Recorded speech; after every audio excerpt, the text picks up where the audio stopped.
muita informação.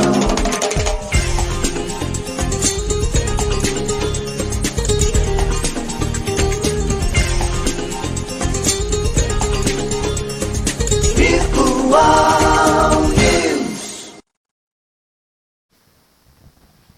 Ok. Estamos de volta. 9 horas mais 59 minutos. Um bom dia para você. Começa agora o Virtual News desta quinta-feira, dia 24 de novembro de 2022. Um bom dia para você que nasceu nesse dia 24. Parabéns, tudo de bom. Deus abençoando a sua vida hoje e sempre. Começando agora mais um Virtual News. Bom dia aos poderes constituídos, ao Executivo, Legislativo e ao Judiciário. E um bom dia especial a você que faz parte do quarto poder, que é a sociedade organizada. Quinta-feira, André Lima conosco. Bom dia, Maria Clara. Bom dia, André Lima. Bom dia, Márcio. Bom dia, Maria Clara. Hoje estamos em clima de Copa do Mundo. Vim até com a minha camiseta que eu não uso faz 4 anos. Essa viu 7-1, não? Não, acho que viu. Tá até surradinha aqui atrás, entendeu? Tá apertadinha e tal. Não tá fácil não, né? O brasileiro é só porrada ultimamente, viu? É só pancada. Vem cá, quem é o santo da internet? A gente precisa eleger um santo conector, né? Pra gente rezar quando as coisas não vão bem na internet. Márcio, sabe o que me lembra, cara? Quando a gente tava no período de pandemia, olha que informação interessante. O Facebook e o Instagram, eles reduziram a capacidade de qualidade de aumento de vídeo, de envio. Então, quando você subia um vídeo acima de 1080p, que a gente chama de Full HD, ele reduzia devido ao alto fluxo de pessoas conectadas devido à pandemia. Então, a gente poderia... Caramba, uma volta, né? Pra tentar te justificar que como hoje tem jogo da Copa, talvez a nossa internet esteja com problema por causa da Copa do Mundo, porque tá todo mundo conectado. Interessante. Gostou, né? Aumenta o processamento, interessante. Tá vendo? A gente tá ligado em tudo, a gente tá sempre ligado. Mas é bom falar mesmo com quem tem história, né? Que maravilha. Mas é verdade, é bem provável que seja isso. Hoje, eu tava assistindo os jogos. Tá tendo jogo agora, né? Tem jogo às vezes. Tá tendo jogo. Eu tô acompanhando os jogos, Márcio, tem um canal da internet no YouTube, Casé TV, se eu não me engano, que é uma narração mais despojada, sabe? Traz mais informações e é bacana. E é pelo YouTube. E tem uma galera. O Thiago Leifert também tá no lance de um player, né? É isso. Então, fala pra gente. Fala aí, Maria Clara. Tá na Globo, que aqui falou de geek, essas coisas. Não, aí é com a Maria Clara, né? É ela que fala aí. Onde é que tá o Thiago Leifert? O Thiago Leifert, ele tá num programa na Globoplay.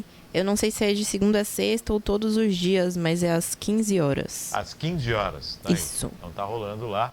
Galvão Bueno se encerra a carreira. Então, hoje ele vai estar narrando, né? Acho que hoje ele é o dia dele fazendo a narração dele. É aquele dia da adivinhação. Então... Você soltou uma piadinha e eu vou complementar. Pode. Já faz muito tempo que eu não gosto de assistir jogos da seleção na Rede Globo narradas pelo Galvão Bueno, porque ele meio que ele não presta atenção no jogo, sabe? Ele fala sobre tudo. Sai gol! E a gente gosta de ver, por exemplo, ESPN, a TNT, que tinha o canal... O Esporte Interativo. Isso, até a TNT entrou nessa onda do futebol. Isso, a TNT é dona do canal Esporte Interativo, não tem mais na TV a cabo. E a narração deles é muito completa, sabe? ESPN também fala quem é o jogador, onde jogou, sabe essa coisa? Tem conteúdo, traz informação. Tem conteúdo, porque, o futebol... evoluiu. Tem time que... Tem jogo que é sofrível de assistir, né? Tem jogo que é difícil, né? Bola lá, bola cá. Bola lá, bola cá, saiu pela lateral. Aí cobra, aí o cara cai e tal, e não tem um chute no gol. Você passa 20 minutos assistindo, não tem um chute a gol. Então, dependendo da narração, compensa você ver. Aquela coisa truncada no meio de campo ali, que fica... E aí não evolui e não dá graça ao jogo, né? A narrativa fica pior, né? Então, se a narração, se ela não for envolvente, né? Não que esteja reclamando do Galvão Bueno, porque ele tem... Não está estando. Não, eu digo porque ele tem narrações antológicas, né? Lógico.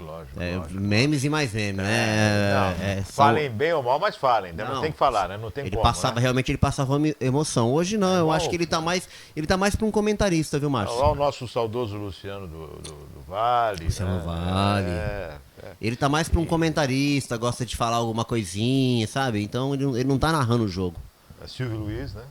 Silvio Luiz, muito O que, bom. que eu vou dizer lá em casa? O Silvio Luiz era cheio de bordão, né? Cheio de bordão, muito legal. É muito bom, é divertido. Era do rádio, né? Era do rádio. E é isso aí. Vamos às matérias desta manhã. Lembrando que no site da Virtual você já tem acesso ali a várias matérias que estão à disposição para você. Na tela lá você acompanha. Agora vamos às matérias desta manhã de quinta-feira, que é manhã de Jogo do Brasil. Jogo do Brasil. E o bicho está pegando, viu? E o bicho está pegando. Principais notícias desse dia 24 de novembro de 2022. Alexandre de Moraes indeferiu nesta quinta-feira a ação apresentada pela coligação do presidente Jair Bolsonaro, do PL. O presidente do Tribunal Superior Eleitoral, Alexandre de Moraes, indeferiu a ação apresentada pela coligação do presidente Jair Bolsonaro, pedindo uma verificação extraordinária do segundo turno da eleição, afirmando que não há quaisquer indícios e circunstâncias que justifique e impôs uma multa de R$ 22.900.000 por dia aos partidos envolvidos por litigância de má-fé. O ministro também determinou bloqueios e suspensões imediatos dos fundos partidários das siglas da coligação do presidente até o pagamento da multa e ainda ordenou que seja aberto o procedimento administrativo e apuração de responsabilidade sobre o eventual desvio de finalidade na utilização da estrutura partidária, inclusive do fundo, por parte do presidente do PL, Valdemar da Costa Neto, considerando o possível cometimento de crimes comuns e eleitorais com a finalidade de tumultuar o próprio regime democrático brasileiro. A coligação de Bolsonaro havia protocolado na terça-feira uma representação no TSE, alegando que teria havido falha no funcionamento de urnas anteriores a 2020, pedindo ainda que os votos registrados por esses equipamentos fossem anulados, o que reverteria o resultado das eleições que concedeu a vitória a Luiz Inácio Lula da Silva, do PT, contra Bolsonaro. Quase que imediatamente após a apresentação da peça de contestação, Moraes determinou que a coligação do presidente fizesse um aditamento em 24 horas ao pedido inicial, para que esse abrangesse também o primeiro turno, ao descartar que as mesmas urnas eletrônicas foram usadas. No entanto, o PL não atendeu a determinação e disse nesta quarta-feira que a sigla iria se concentrar apenas na segunda votação, podendo a verificação ser estendida numa segunda fase se o TSE confirmasse os problemas apontados. A representação da coligação, apresentada nesta terça-feira, aponta que modelos de urnas anteriores ao ano de 2020 teriam apresentado um problema no funcionamento dos chamados arquivos de log de sistemas. Esse problema, segundo a petição, impedirá assegurar a vinculação entre as informações lançadas em tais documentos e as intervenções realizadas em cada uma dessas urnas, tirando a confiabilidade dos votos nelas contabilizados. Foram utilizadas 472 mil urnas no segundo turno, das quais 192 mil do modelo mais recente e quase 280 mil dos modelos de anos anteriores. Está aqui o Alexandre de Moraes, a foto do Alexandre de Moraes. André. Tá complicado isso aí, né, Márcio? Tá tenso, né? Tá tenso, olha. Vamos ser sensato. Se você quer a anulação das eleições, você tem que pedir os 2 turnos. E isso implica nos deputados, senadores, governadores e deputados estaduais. Governadores, deputados estaduais, deputados federal federais. que foram eleitos. 472 mil urnas. Então, isso modificaria, hein? Isso modificaria bastante o resultado. Tá? Então, se é para rever o resultado das eleições com base nesses indícios, tem que ser do primeiro e do segundo turno. E ele fala 2020. Então, a gente poderia também levar para as eleições municipais. Entendeu? A discussão... Bom, conclua, por favor. Não, eu acho que... puxar a orelha depois. Mas deixa eu concluir. Eu acho que, de verdade, cara, olha, eu não acredito que tenha tido manipulação nas urnas. Não acredito que não. Sinceramente, não. Que houve tendenciosismo por parte da grande mídia, uma grande propaganda para que esse que foi eleito, né, fosse eleito, isso não há dúvida.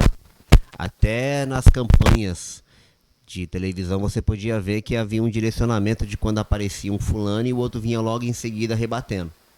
Tá? Quem acompanhou pode lembrar disso. Que a maioria das pessoas não gostam de horário político, então nem assistiram. Agora, as urnas, então, se tem 472 mil urnas com problema, então vai ter que no revisar total tudo. de 472, eles estavam falando de 250 mil urnas. 250 mil urnas. Então, se tiverem todas com problemas, cara, vai ter que rever a eleição toda, né? E aí? Primeiro e segundo turno. Exato. Grande nisso. Como é que vai ser, de que forma vai lidar com isso? Não dá para, de certa forma, a gente não pode entender que a urna só deu problema na segundo turno, isso só para Exato. votação de presidência.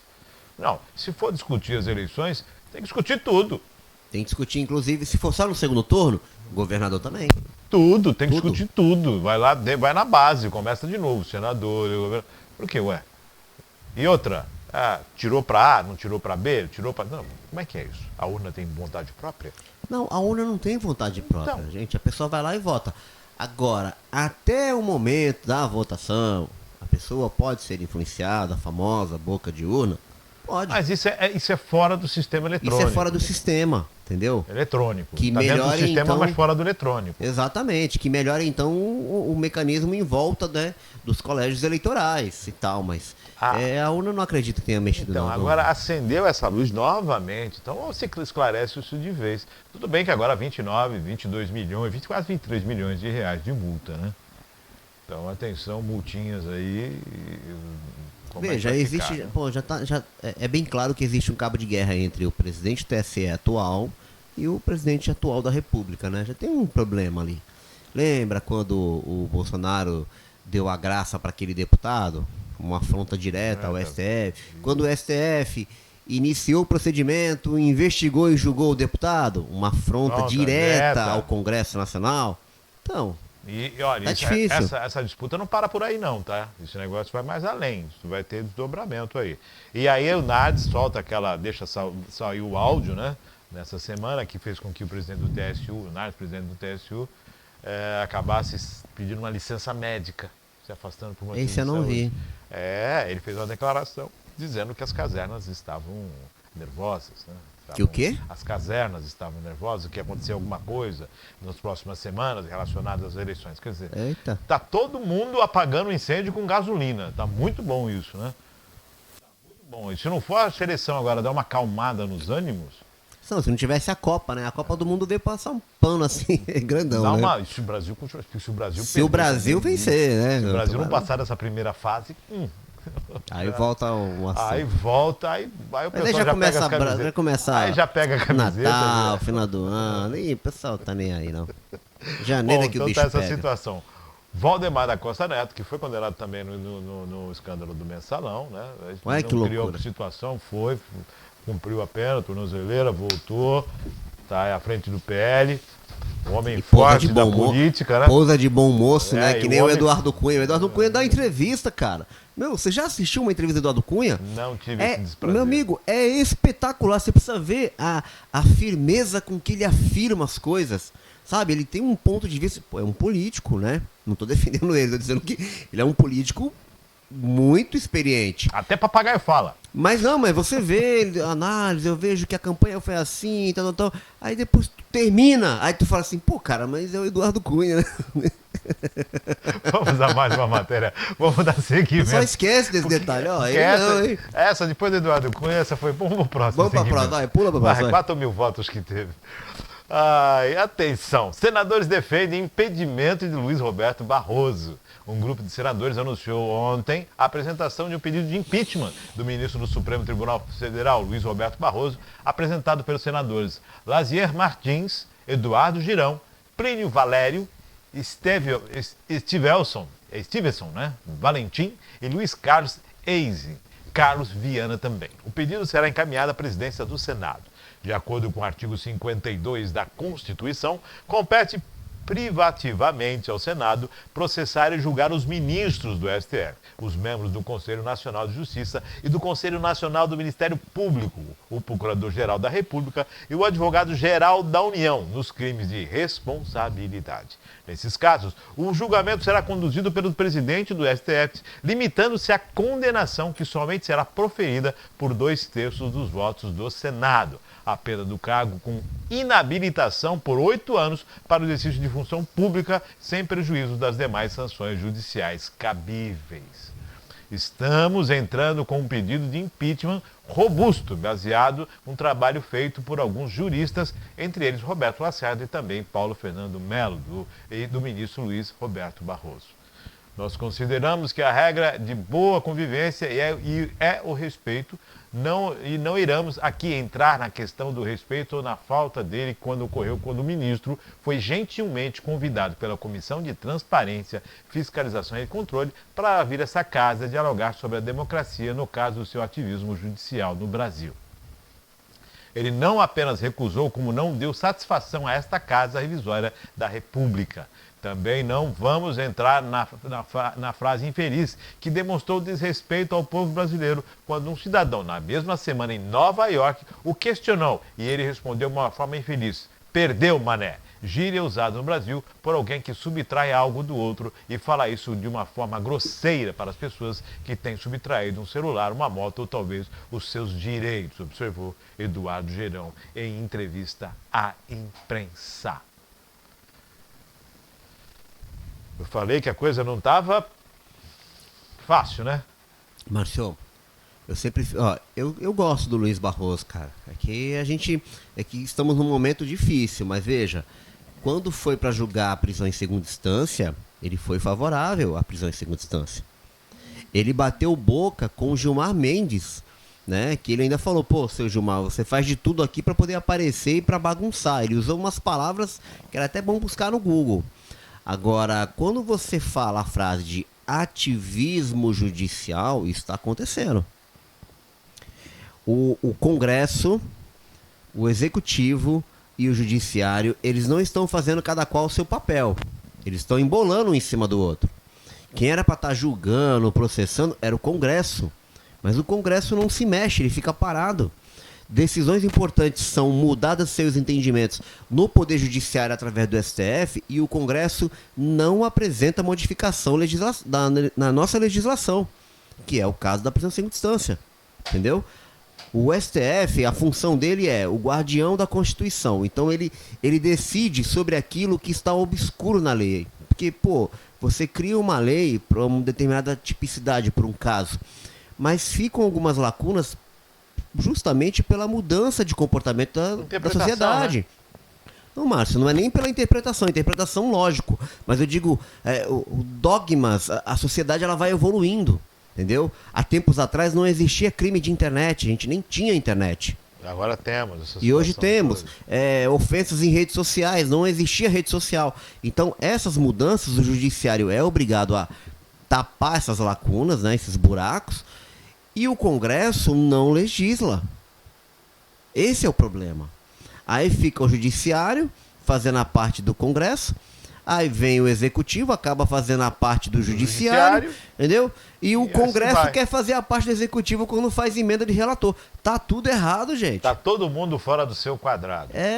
A pessoa tem que voltar para as caixinhas. Bom, você falou uma coisa em especial aí, que é a questão do Barroso, né, do ministro Barroso. Barroso. É que você gosta. Você já eu falou gosto. do Barroso, você está equilibrado. Não, mas você não conciso, né? Tá vendo, né?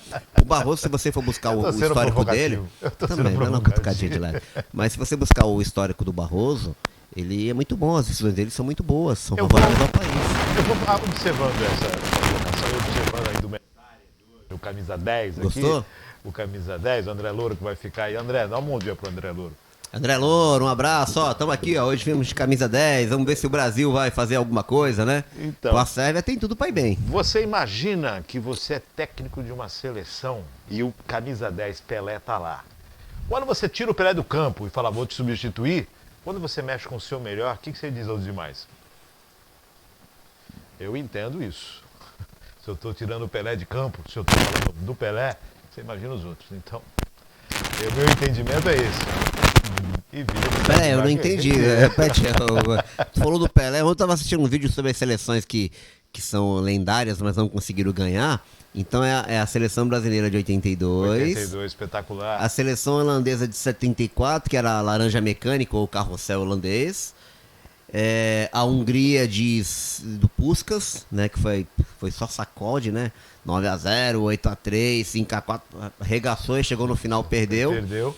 E a outra seleção, acho que foi de Portugal. do Eusébio, que também fez uma um Copa tremenda maravilhosa, nota e não levou. inclusive eliminou o Brasil na Copa de 66, o Brasil era bicampeão mundial, entendeu? E no final, acho que não chegou na final, caiu na semifinal, um negócio assim. Eu fiz um paralelo. Então, por isso que eu trouxe informação a respeito do time. Quando você Continua, tira o Pelé, vai. quando você ataca o Pelé do time, o restante então, Não, baba de molho. Ah, tá. Não, entendi. A intenção é você ir na cabeça principal, né? Você vai na Se cabeça você principal vê para que aquele a que estrutura Se você venha ruir. mexe com aquele que tem um apreço, os demais, baba de molho. Cara, a gente faz legal. Baba É de que molho. a gente tá passando por um momento tão complicado, rapaz. Você imagina daqui a 15, 20 anos a gente tentar explicar o que aconteceu no Brasil entre 2016 e 2022. Como que a gente vai explicar Dá pra isso? fazer. cara? Não, mas vai dar trabalho, Dá mano. nada. Imagina daqui a 2000 anos, quando os fácil. caras estiverem cavando pra encontrar a gente Não arqueológica. não vai encontrar uma Aí vão eletrônica. dizer que teve 8 Brasis durante um período aqui. Vai ser uma Não, bagunça. não vai ser difícil. E houve um momento onde a escuridão buscou cobrir o sol da liberdade, em que os raios fulgem. Aí segue. Vamos à próxima matéria. Tava todo mundo deitado em berço Berço esplêndido, ninguém esplêndido. fez nada. Só alegria. Calma. E os filhos da pátria, e vamos para a próxima matéria, Vamos senão a embora. gente não vai sair. Câmara dos Deputados aprovou projeto de lei que proíbe o uso de arquitetura hostil. A Câmara dos Deputados aprovou na terça-feira um projeto que proíbe o uso de arquitetura hostil em emprego de materiais e estruturas, equipamentos e técnicas que tenham como objetivo afastar pessoas, principalmente as que estão em situação de rua, de espaços livres de uso de público nas cidades. Relatada pelo senador Paulo Paim, do PT, a matéria foi aprovada no Senado de março deste ano. O autor do PL, o senador Fabiano Contarato, comemorou nas redes sociais a deliberação sobre os deputados. A vitória na Câmara dos Deputados acaba de aprovar isso que seguirá a sanção presidencial. Primeiro projeto que proíbe o uso da arquitetura hostil em espaços públicos nas cidades. A lei recebe o nome de Padre Júlio Lancelotti, incansável militante em defesa da população em situação de rua, afirmou o senador. O projeto foi apresentado após o padre Júlio Lancelotti, da Pastoral do Povo de Rua de São Paulo, utilizar uma marreta para remover pedras pontiagudas instaladas pela prefeitura sob um viaduto. Na justificativa do projeto, Contarato salientou que muitas cidades brasileiras têm incentivado a arquitetura hostil em razão da desocupação imobiliária de certas regiões. O texto altera a Lei 10.257 de 2001 do Estatuto da Cidade para estabelecer como diretriz a promoção do conforto, abrigo, descanso, bem-estar e acessibilidade e fruição de espaços livres do uso público e do seu mobiliário e de outras interfaces como espaços de uso privado. A fonte é da agência Senado. Marcelo, não tira da tela não. Deixa eu ler. Deixa eu ver se eu entendi bem. Promoção de conforto, abrigo, descanso, bem-estar e acessibilidade na fruição de espaços livres de uso público, de seu mobiliário e de suas interfaces com os espaços de uso privado para a população em situação de rua. É isso? É isso, volta, agora é isso que eu trouxe essa matéria por uma questão. Cara, isso é polêmico, viu? Porque Isso é assim, polêmico. a partir do momento em que eu coloco impedimento para que as pessoas não utilizem as marquises, não utilizem os viadutos como forma de habitação subhumana, paralelamente eu tenho que dar uma condição para que essas pessoas possam ir para o abrigo, para que elas possam ser Ótimo. incluídas dentro da sociedade. Ótimo. Agora, quando eu digo que debaixo da ponte Pode a ficar? pessoa pode ficar, que Brasil é esse? Eu tô indo, Então- o cachorro tá mordendo, a linguiça tá mordendo o cachorro? O poste tá correndo atrás? são incoerências, né, Não tô Márcio? entendendo isso agora. São incoerências. Tem casos aqui na cidade mesmo, se você algum dia tiver a oportunidade de trazer um conselheiro tutelar, de casos de pessoas em situação de rua que, né, tem problemas com entorpecentes, né, usuário de drogas, e que tem vários filhos, né, e a justiça não consegue fazer, por exemplo, um procedimento de laqueadura, Sim. né? Porque existem entraves, mas, poxa, gente, a pessoa já está em situação de vulnerabilidade, já utiliza-se de produtos químicos, né? Porque não tem, assim, uma capacidade de gerir a própria vida, mas continua gerando vidas, sabe? É a mesma coisa isso aí. Eu não estou dizendo que eu sou contra a pessoa em situação de rua, porque cada situação ela é bem atípica. Se você tiver a oportunidade de conversar com alguém em situação de rua e ele contar a história de vida dele, você vai chorar, né? Porque tem pessoas que realmente sofreram assim Estamos de volta, internet é isso, já caiu tudo e tá baixando, tá bravo o negócio, tá difícil hoje, tá quase que impossível hoje, mas tá voltando à normalidade ou não? Vamos para uma condição de adequação técnica? Já normalizou? Normalizamos? É isso? Estamos normalizados? Maravilha, então. André, nós estamos falando dessa questão acabou travando tudo, essa questão que envolve a utilização das marquises e dos espaços embaixo dos viadutos para que... No caso ele fala em proibir a utilização, né, de espaços públicos para pessoas em vulnerabilidade. Que a gente cai num dilema, né? A gente cai num dilema enorme, porque o projeto de lei proíbe construções hostis. Né? Então, construções hostis, porque quer hostis, garantir... Arquitetura hostis, porque quer garantir conforto.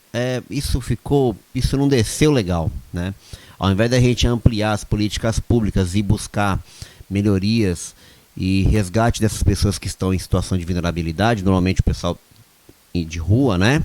Ampliar as casas de atendimento, incentivar que elas voltem para o seio de suas famílias. Não, a gente cria um projeto que proíbe o poder público de inibir que essas pessoas se instalem embaixo de pontes e viadutos. É isso mesmo que você está ouvindo. Então, é interessante que assim, você tem essa situação lá. Está ali o viaduto, as pessoas entrando, se acomodando embaixo do viaduto. E muitas vezes a gente sabe que através dessa situação, estamos travando, estamos com dificuldade na transmissão. Se houver essa possibilidade, a gente retoma novamente, sem problema, para não perdermos o conteúdo. Perfeito? Vamos dar uma interrupção, então já voltamos? Vamos interromper e já voltamos já. Ok, agora sim, da normalidade, estamos de volta, com o controle. Agora tudo ok. André, nós estamos de volta ao vivo. Como eu tinha falado na matéria anterior, nós estamos falando sobre o projeto de lei que proíbe a arquitetura hostil. Ou seja, o que é isso? Embaixo das marquises dos viadutos, né, embaixo dos viadutos, geralmente os órgãos públicos, as administrações públicas instalavam objetos ali, impedindo a ocupação, dificultando a ocupação daqueles locais. Né? E é uma iniciativa para que se impeça a utilização indevida dos lugares. Não vou falar nem impedir, né, que desestimule, né, desestimule que as pessoas procurem aqueles locais como locais de abrigo, sendo que existem abrigos próprios para isso.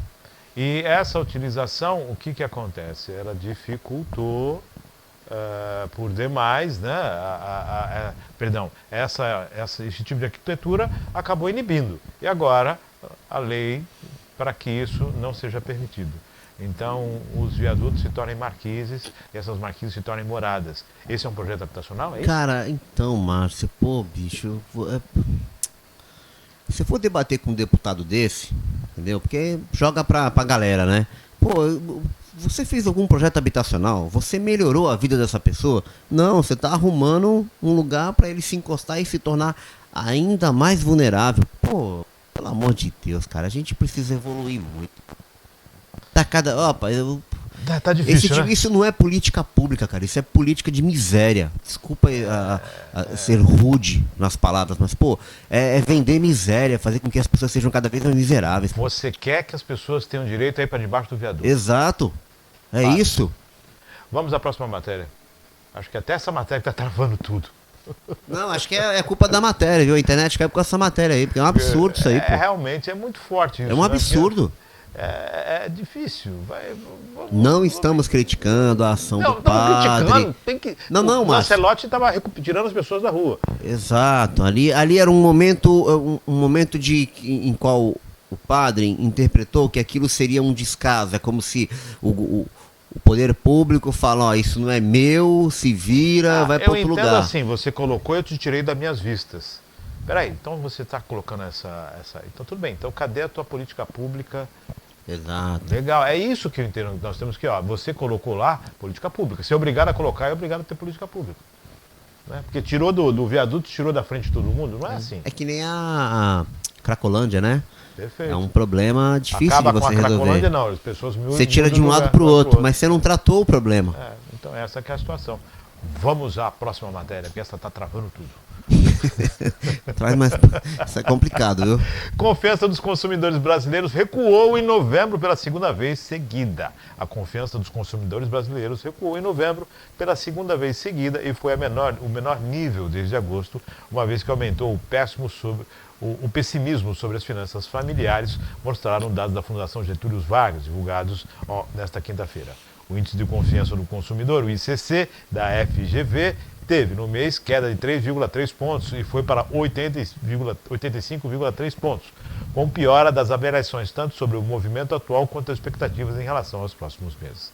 Passado o efeito das transferências de renda, os consumidores de baixa renda voltaram a se sentir menos satisfeitos sobre a situação financeira familiar e revisar suas expectativas para baixo nos próximos meses, explicou em nota a coordenadora das sondagens Viviane Seda Bittencourt. Após 3 meses de alta, o índice da situação atual, o ISA, caiu de 3,7 pontos para 70,8 pontos, o menor nível desde julho de 2020. Já o índice de expectativas, o IE, recuou 2,7 pontos para 96 pontos no estudo. Mesmo com a queda das perspectivas sobre a inflação e efeito ainda positivo do mercado de trabalho, há um aumento do pessimismo sobre as finanças familiares nos próximos meses. É possível que ainda exista algum espaço para o consumo pelas famílias de menor poder aquisitivo, mas dadas as condições macroeconômicas, sua sustentação nos próximos meses acaba sendo uma tarefa difícil, contemplou Bittencourt. A informação é da agência Reuters. Economia, né? Economia. Aí você fala, pô, mas o que isso influencia? Porque ele quer dizer que o momento atual, né, principalmente político, né, a gente tenta fugir dessa palavra, mas a gente acaba voltando. O momento atual político reflete diretamente na economia. Se você colocar uma pessoa que não é preparada e tomar atitudes não confiáveis, né, muito arriscadas, isso reflete no ânimo do mercado. É bolsa de valores, é dólar, é inflação, né? Porque se o produto de repente começar a se tornar escasso, porque o produtor não quer mais produzir, ele chega na ponta final mais caro. E quem paga é o consumidor. Vou fazer só um adendo aqui, no que o André está comentando. André, nós temos uma população de 140 milhões de pessoas.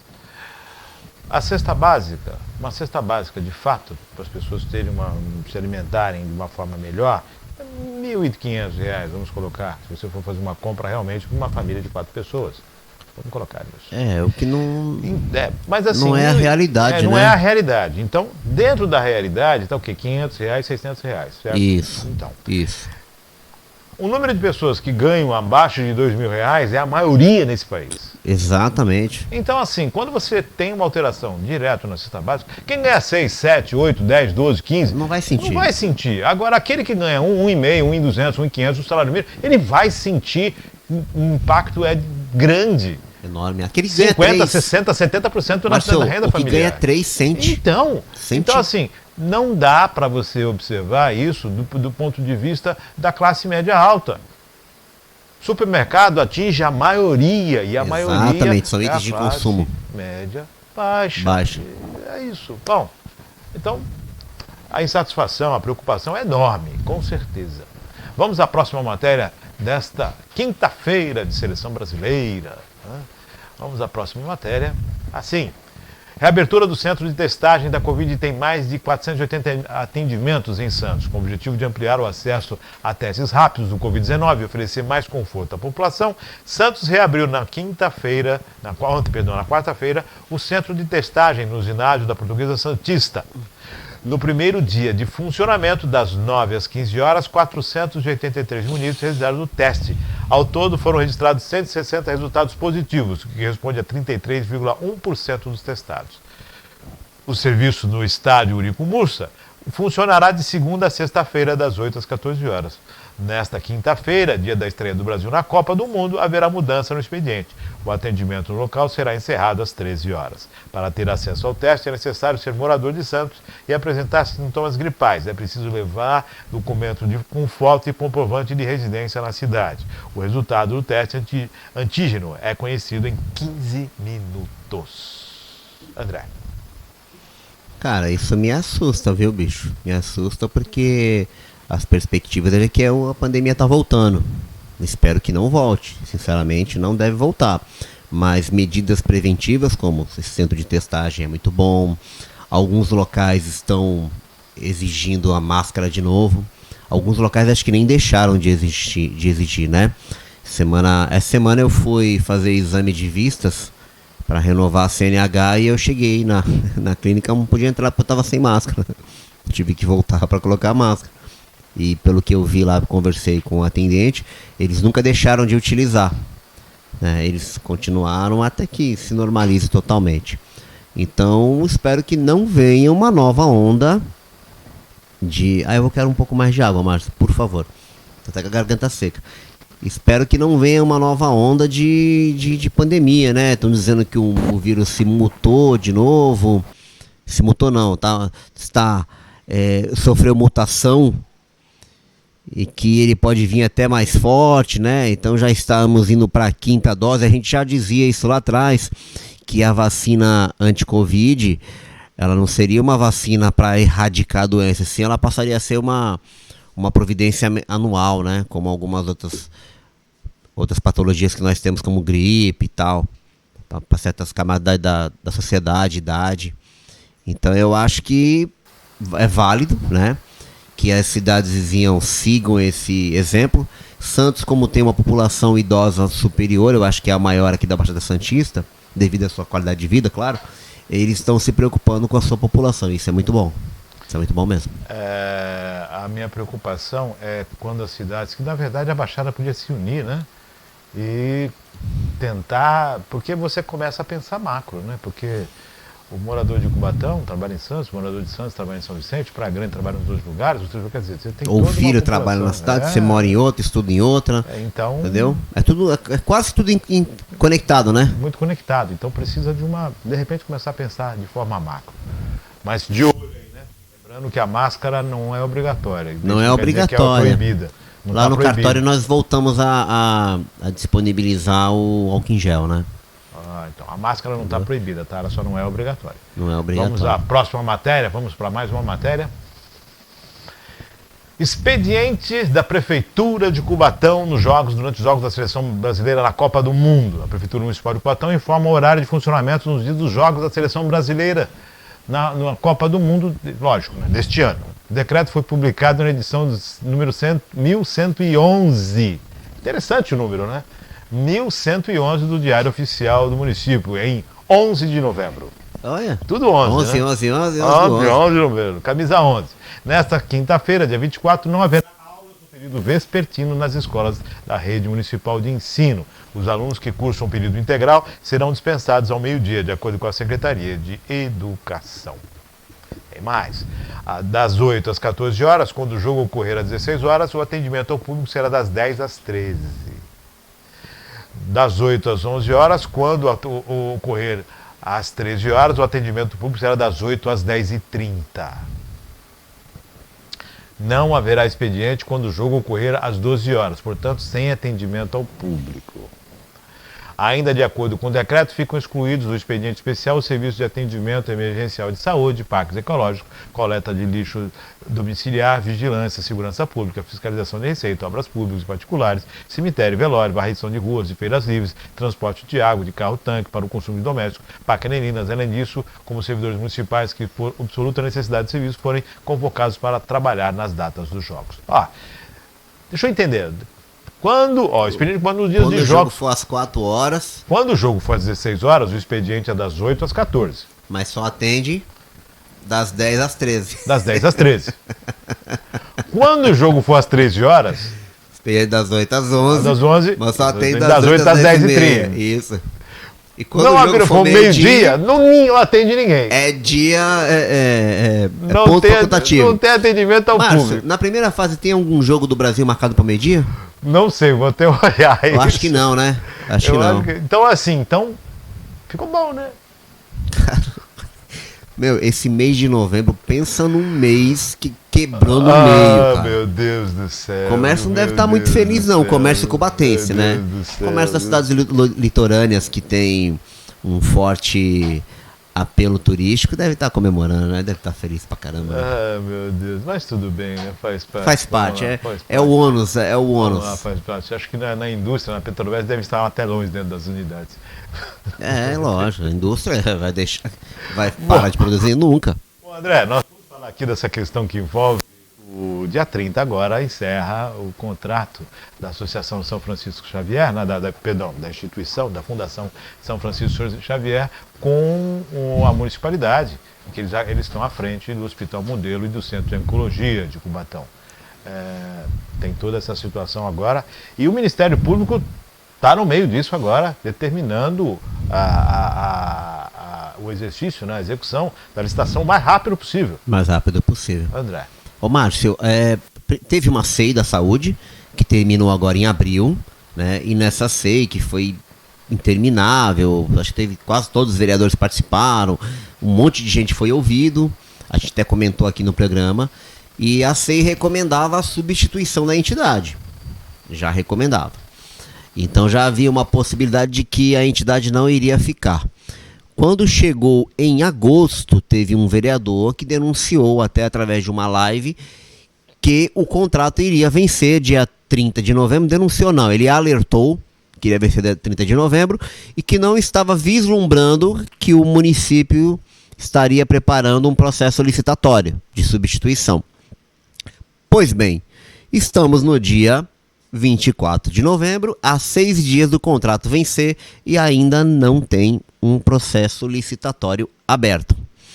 O Ministério Público agora, dia 22, entrou com uma ação civil pública, obrigando, né, notificando a prefeitura para que seja feito o processo concluído em 60 dias e que o atendimento não seja prejudicado. Também intimou a entidade foi nos autos e esclareceu que desde o dia 5 de outubro já havia notificado a prefeitura, dentro do prazo de 60 dias, de que não tinha interesse em continuar. Aí é que chega, Márcio. Esse rodeio todo que eu falei a entidade não quer ficar.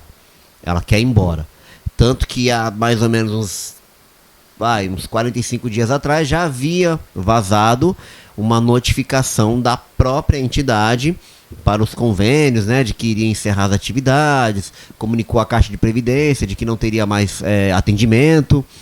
A Caixa também já não vem bem das pernas, né, mas é porque o hospital, a entidade, a fundação não quer continuar. E na sua justificativa ela diz o seguinte, que não está valendo a pena. Resumidamente é isso. Não está valendo a pena. Ela fala em desequilíbrio econômico e esse desequilíbrio econômico pode precarizar o atendimento à população. Tá? Faz sentido. E a segunda das justificativas também é que, como já falamos, Márcio, esse contrato que foi firmado, que é um contrato híbrido, né? Pega a gestão, PPP, pega 3 modelos de contrato público e coloca num só. É um modelo novo. Ele vem recebendo diversos apontamentos do Ministério Público, do Tribunal de Contas, né? De que há algumas irregularidades, que alguma coisa não está sendo possível averiguar. E os próprios vereadores já tinham conversado com alguns e disse que realmente o contrato, por ser novo, ele dificulta muito o acompanhamento. Não que os vereadores tenham, com todo respeito, capacidade técnica para poder acompanhar o tipo de coisa desse. Tem que ser técnico da área de saúde. Mas como é um contrato novo, não houve evolução, não tem muita literatura sobre isso, então acaba o município ficando na mão da entidade. A entidade diz que cumpre tudo direitinho, tá lá, os relatórios, as prestações de contas, tudo aprovado, bonito, mas ela não quer ficar, ela quer ir embora. Bom, e o que acontece? Licitação, 3 meses, foi dado 90 dias, não é isso? 90 dias? Não, eu acho que deu 60 dias. 60 dias? 60 dias? Eu vou até olhar aqui rapidinho. Vamos deixar, vamos pegar para a semana que vem, vamos assumir esse compromisso na próxima quinta-feira, tá falando a respeito disso? Ô, Márcio, eu já deixei uma matéria pronta pro TPC que não deu tempo de publicar, porque eu queria averiguar as justificativas da fundação. Eu queria averiguar direitinho, porque ela foi publicado dia 22, não, foi publicado ontem, se não me engano, todo mundo recebeu isso até pelo WhatsApp, a petição inicial do Ministério Público pedindo ação civil pública. E no mesmo arquivo também tem lá o ofício que a Fundação mandou para o Ministério Público, mostrando o ofício que a Fundação mandou para a Prefeitura, justificando os motivos de que não queria ficar. Você havia comentado aqui no começo do nosso programa, né, nos bastidores, a respeito da possibilidade de prorrogação. É.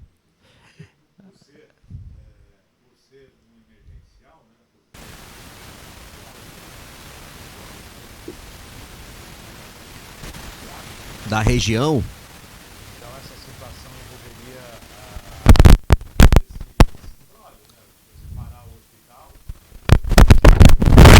Não, é um dano. Já passamos por isso e a gente sabe o prejuízo que dá, né?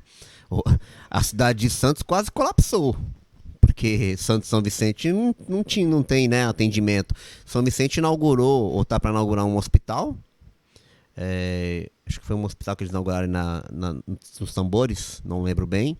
E tem mais algum equipamento de saúde grande saindo na área continental. Isso vai desafogar bastante a cidade de Cubatão. Porque a gente atende muita gente das áreas, né, adjacentes. Sim, porta única, né? SUS é porta única? É porta única. Quando você chegar, você vai ser atendido.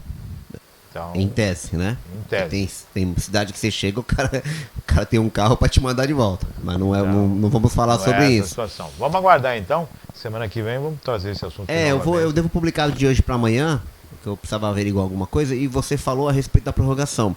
No contrato deles, que prevê 5 anos de vigência, tem lá uma possibilidade de prorrogação por mais 12 meses em caso de caráter excepcional. Aí precisa avaliar se há uma excepcionalidade, porque a entidade está notificando há 60 dias, o município já a intenção de não quer participar. E uma das justificativas, olha, Márcio, como o assunto é complexo, e dentro da justificativa você consegue extrair que se, quiçá, talvez, a prefeitura já tivesse liberado o edital, a entidade, com base nas condições, talvez ficaria. E aí eu volto para sua fala inicial. Talvez não está compensando ficar. Saco vazio. Entendeu? Não para em pé. Essa é a questão. Saco vazio não para em pé. No relatório da SEI, quando a diretora foi chamada para ser ouvida, aí a dúvida é aquele negócio do 60-40, né? A porta, o atendimento misto. 60% dos leitos são para o SUS e 40% para o privado. Mas a porta de entrada da emergência, ela é uma só, entendeu? Os médicos, o medicamento, é tudo um só. Depois que é feito o atendimento, isso nas palavras da própria diretora, é que é feita a separação, se isso foi para o SUS ou se isso foi para o privado. E ela disse que a previsão seria 60-40, mas que na prática, 80% é SUS e só 20% consegue receber atendimento privado. Só uma pergunta, todos temos SUS? Todos são atendidos pelo SUS? De certa forma, sim, né? E o atendimento, pela porta de entrada. Então, e o atendimento do SUS e do privado tem que ser o mesmo. Você não pode ter diferença, porque é público. Estou errado? Não. Então todo mundo entra pelo SUS. Uma coisa diferenciada vai para o atendimento. O que muda, Márcio, o primeiro atendimento acaba sendo o SUS. Não tem como você fazer diferente. Só se a pessoa, na hora que entrar, né, para o atendimento, esteja, claro, em condições, né? Porque normalmente você só procura um hospital quando você está com um problema muito sério. For fazer um exame de rotina, você chega lá, não, olha, eu sou o convênio, então eu vou para outra portinha. E aí sim, aí é a possibilidade de você já conseguir, desde o início do atendimento, já separar. Mas a grande maioria... Mas, no mundo perfeito... Bom, vamos aguardar o desenrolar, porque é até dia 30 de novembro. Não vai dar tempo de lançar, pode até lançar o edital daqui para amanhã, né? Para segunda-feira lançar o edital, mas a conclusão não dá. Mas aí tem aquela questão de que pode chover, pode fazer sol, alguém pode contestar, as pessoas podem levar a licitação judicialmente, tudo pode acontecer. Então... E o Ministério Público também aplicou uma multa acho, 10 mil reais, se não me engano, diários por não cumprimento. Então provavelmente a prefeitura vai ter que responder aí para ver do que vai dar. A toque de caixa. A toque de caixa. Rapidamente, qual o palpite pro jogo de hoje? Jogo de hoje? Ixi, rapaz, com o Tite, todo... É 1x0 chorado. 1x0 chorado. 1x0. E se não empatar, viu? Maria Clara, palpite do jogo de hoje. Pode falar, vai ficar gravado. Olha, eu não faço a menor ideia. Mas eu vi tanto 11 ali, naquela matéria, e o 11 tá matando na minha cabeça. Vai que eu vou chutar 11 aqui. Bom, eu vou somar os 11 de tudo dali, eu vou falar que é de 5-1 pra cima. Tá bom? 11, meu amigo. 5-1 eu pra acho que cima. o Tite tá na seleção 2 anos, acho que a seleção não fez 11 gols. Então não, vou colocar de 5-1 pra cima, tá bom? Tá valendo, eu vou palpite, tô otimista. Saí dos pessimistas. Que tô bom que otimista. seja otimista. Tô otimista. Eu faço críticas porque é o seguinte, a seleção brasileira ela é uma seleção bem ofensiva, tá? Os personagens estão lá, é uma galera que se soltar joga 11 pra frente, tá? Até o goleiro vai pra frente. Mas o técnico não tem um histórico de ataque. O técnico é retranqueiro. 11, ó, tanto um aqui hoje, somei tudo, vou 5-0 pra frente. André, TPC Notícias tá no TPC ar. Notícias está no ar, tem bastante notícia boa lá. Final de semana agora vai ter tenda cultural na Ilha Caraguatá. Acessa lá quem quiser conhecer. Também publicamos uma matéria importante do diagnóstico precoce do câncer de próstata, tá? Porque nós estamos no Novembro Azul. Dr. Felipe da Guarda, que é o nosso colunista sobre saúde, mandou as matérias. E também kickboxing para a terceira idade. Eu prefiro Tá Tai vendo? Chi. Projeto do Instituto Carlos Cruz, com o Aceites, né, que é aquele pessoal que faz o torneio de tranca do Cici, e com o apoio do emenda parlamentar do vereador. Eu fico brincando aqui, nada contra o kickboxing. Aqui, conversando com o Ado do Karatê, eu falei pro Ado, poxa, aquele negócio do Tai Chi é tão tranquilo. Ele falou, tranquilo? Põe força e velocidade no movimento pra você ver. Aquilo é golpe. Exatamente, sai golpe, né? Põe força e velocidade, você vai ver a tranquilidade do Tai Chi. Então são essas as matérias que a gente soltou e eu vou fazer uma do hospital, né? Importante, não é só o hospital, é o centro oncológico também. Complexo. O pessoal tá esquecendo isso, a fundação está indo embora. Só tá fora. Não, só tá fora o hospital infantil e pronto-socorro. O resto tá no bolso. Você alertou, será que o TAC foi cumprido integralmente? Então, são coisas que a gente precisa Tá aí. Bom, levantar. perguntas que precisam ser respondidas. Agradecendo o André, agradecendo a Maria Clara, sucesso para a seleção brasileira hoje, agradecendo sempre a sua audiência, desejando uma quinta-feira espetacular para quem vai sair do serviço público. Só temos jogos das 13 às 16 horas, né? Só às 13 às 16 horas da seleção brasileira. Desejando uma excelente tarde de quinta-feira, sucesso aí da seleção, que é o seu sucesso também. De repente o coração fica mais calmo, né? Mas se perder também vai ficar nervoso. Fazer o quê? Faz parte. Não muda nada, né? Não muda nada. Fiquem com Deus. Lembrando que daqui a pouquinho está à disposição na rede social e também no nosso canal no YouTube e no site. E até o próximo programa amanhã, a partir das 9h30 da manhã, se Deus quiser.